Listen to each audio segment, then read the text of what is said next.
guys, so welcome back to my channel. Hope you guys are feeling good. My name is Bukumi BK Crown. So guys, I'm here with another one, and the title of this video is How Islam Began.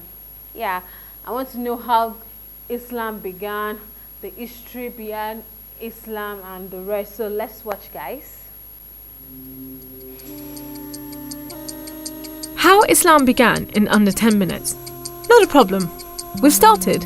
Okay, so travel back in time with me to a land far, far away and long, long ago. Mecca and Arabia, about the year 570. Mecca is important for two reasons. One, the Kaaba is there, an ancient temple built to worship God. And two, Muhammad, peace be upon him, was born in Mecca. Okay. Now, problem. I can't show you Muhammad because it wouldn't be right. I'll tell you why in a bit. But in the meantime, here's his name in Arabic. Nice. Back in the day, Mecca was a lawless place. The only way to be safe was to have backup. Lots of rich big brothers who'd beat up anyone who got in your way. So the place was ruled by the most powerful families who could do pretty much what they wanted. And religion didn't help. By this time, the Kaaba had been filled to overflowing with 360 idols that did nothing to help anyone. So it was a tough place to grow up if, like Muhammad, you were a poor orphan and believed in just one God you couldn't see, like the Jews and the Christians. He called him Allah, the God, in Arabic there. Muhammad's dad died before he was even born, and his mum died when he was just 6. So he was brought up by his grandfather, Abdul Muttalib, and then, when he died too, by his uncle, Abu Talib, who had the respect of the city's ruling families, so Muhammad was safe for the time being. Muhammad started out as a shepherd and then became a businessman, travelling about buying and selling stuff for rich clients. When he did some work for a rich widow called Khadija, she was so impressed by his honesty and skill that they ended up getting married, and for a while it looked like Muhammad was going places. Well, he was, but not how you think. Every year in the month of Ramadan, different calendar, different names for the months, there was a big party around the Kaaba when people made sacrifices to the idols. Muhammad hated it, so he'd get out of town and sleep in a cave he'd found on top of a nearby mountain. One night, Muhammad's praying to Allah when wham! There's the angel Jibreel, you might say Gabriel, standing right in front of him. Read, says the angel, but Muhammad couldn't read. No schools, you see. Jibreel keeps on at him. 3 times he says, read. Then he grabs hold of Muhammad and wham! Again, it's like Muhammad's learnt the words off by heart. So he recites the message out loud. Read in the name of your Lord, who created man from a drop of blood. Read, for your Lord is most generous. He who taught by the pen, taught man what he did not know. It was a message from Allah. God was speaking to him just like he'd spoken to the prophets in the Jewish and Christian holy books, which meant he was a prophet too. The messages continued for the rest of Muhammad's life. Allah gave him the words to say and the prophet recited them. The words were written down by his friends, and years later they were collected together and became the Muslim holy book, the Quran, which means recitation, because Muhammad recited it, you see? Anyway, that was much later, so back to the night of power. Muhammad tells his family, then his friends, and eventually everyone about Allah, that he's the one and only God, that he wants everyone to be treated fairly, and long story short, it didn't go down well with the ruling families of Mecca, who liked things just the way they were, thank you very much. You see, Islam means obedience to Allah, and Muslim means someone who obeys Allah, and the ruling families didn't want anyone obeying anyone else but them. Wow, Islam means obedience to Allah, and Muslim means a person that obeys Allah. Wow, amazing. Now I'm trying to understand a whole lot about Islam. Like she said, it was brought up in Mecca, and it was trained by his grandparents, and I think they said he died at the age of 632. Then a year after he died, the Quran was established, and wow, interesting. Let's keep watching, guys. So the people who believed in Muhammad's message, the Muslims, were given a hard time. Some were even tortured and killed. A few of them managed to escape to Abyssinia, Ethiopia. But most were stuck in Mecca. Muhammad also had to cope with the death of his wife, and then just a few weeks later, his uncle too. Feeling very down, he went to the Kaaba to pray to Allah one night. Then, the weirdest thing happened. Jibreel turns up, sits him on a winged horse called Al-Buraq and flies him all the way from Mecca to Jerusalem. He prays with all the prophets who have ever lived.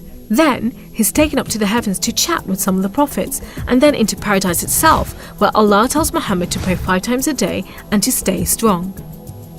He's returned to Jerusalem and then flies back to the Kaaba in Mecca. We call it the night journey, and Muslims still argue whether it was a real experience or a vision, but whatever, it gave Muhammad a much needed boost, and just as well, because there were more tough times ahead. So, there was this other city called Yathrib. The people there heard about Muhammad and his message and invited him and his followers to join them. A few at a time, the Muslims left Mecca and made the dangerous journey across the desert to Yathrib. It's known as a hijra, which means migration, like birds do. Muhammad and a few of his friends stayed in Mecca until everyone had got away and then made plans for their own escape. But the ruling families wanted to kill Muhammad while they still could, so 7 sons, one from each family, were sent in the middle of the night to stab the Prophet while he slept. But he was way ahead of them, and when they burst into the house, Muhammad was gone. Trackers were sent out to hunt him down.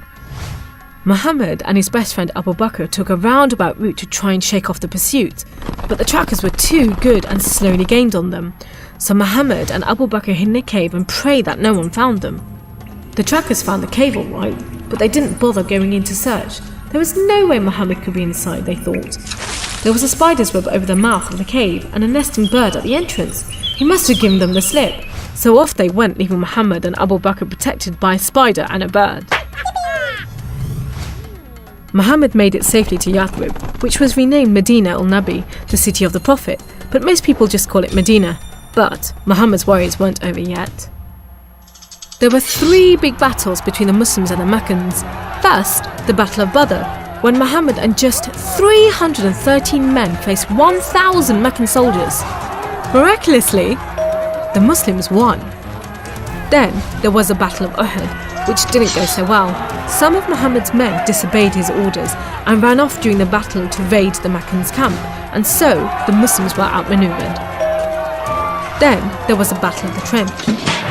Medina was protected on 3 sides by mountains, so when the Meccan forces advanced in the city, the Muslims just dug a deep trench. The Meccans made camp, but the weather was terrible. Pouring rain put out their fires and howling winds blew down their tents. Eventually they gave up and went back to Mecca. It was all a bit embarrassing.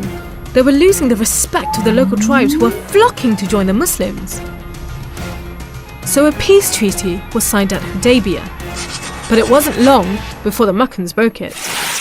Muhammad decided that enough was enough. By now he had over 10,000 men, so he led them across the desert to Mecca. The ruling families realised they'd made a huge mistake, but it was too late. All they could do was surrender and hope that the Muslim army killed them quickly. But Muhammad said there should be no more fighting. He rode into Mecca and went straight to the Kaaba. He circled it 7 times anti-clockwise and smashed all the idols, rededicating the Kaaba to Allah. And that's why I'm not going to show you Muhammad. The Muslims wanted to make it totally clear that they only worship the one unseen God. So they didn't have any pictures of Muhammad in case anyone thought he was an idol, and they didn't have any pictures of Allah because he's like nothing on earth, so it would be impossible to draw him anyway. So there you go, how Islam began in under 10 minutes. How did I do? Wow. So they don't know how Prophet Muhammad actually looked like when he was alive. Oh my goodness. Wow, he really went through a lot of battles. That's one thing I noticed about him, and he was so brave and courageous. Like, he was so brave. Like, him and his people planned to flee from Mecca. They came after them. They fought. At the end of the day, he gathered 10,000 people to fight against those people. And he won, and he destroyed all the idols around the Mecca. And wow, this is such an interesting story. Like, wow. Prophet Muhammad. That means he actually worshipped God with all of his heart and soul, and he went through a lot. I'm so dumbfounded right now, guys. I'm so dumbfounded. I don't even know what to say. I'm so speechless because this man was a great man during his time, and he did miraculously well, and it just blew my mind the way it took such courage to fight them and destroy the idols and dedicated it to Allah, dedicated Mecca to Allah. That is why Muslim goes to Mecca. I don't even know the period they go to Mecca. It seems I have to watch that video to know the period they go to Mecca and how they do their Mecca celebration. I think that should be one video that I should consider reacting to very soon. So guys, thank you for watching. Don't forget to smash that subscribe button for more, like, share, and comment, and I'll see you guys in the next one. Stay blessed. Bye.